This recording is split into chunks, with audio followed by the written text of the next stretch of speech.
या प्राण्यांचं वर्गीकरण बघतोय, त्यामध्ये खालील प्राणी येत आहेत. कुठले मित्रांनो? हायड्रा, मुंगा किंवा जेलीफिश. हायड्रा, मुंगा किंवा जेलीफिश म्हणजे हे प्राणी एकतर समूहाने राहतात किंवा स्वतंत्र राहतात.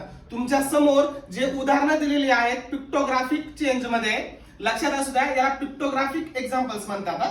पिक्टोग्राफिक मध्ये जे एक्झाम्पल्स तुमच्या समोर आलेले आहेत हे एकट्याने राहणारे प्राणी आहेत.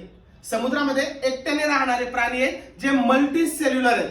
कसले आहेत मित्रांनो? ते मल्टी सेल्युलर आहेत. हायड्रा, मुंगा किंवा जेलीफिश यांचं लैंगिक आणि अलैंगिक या दोन्ही पद्धतीनं प्रजनन होतं.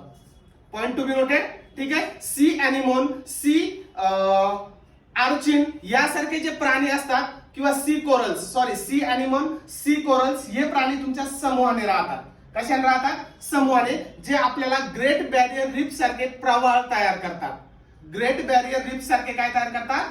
प्रवाळ तयार करतात. ग्रेट बॅरियर रीफ ही प्रवाळांची रांग सी कोरल्स या सिलेंट तलाटातील अॅनिमल्स मुळे तयार झालेली आहे. आपले लक्षद्वीप बेट किंवा अंदमान निकोबार बेट यांना आपण प्रवाळ द्वीप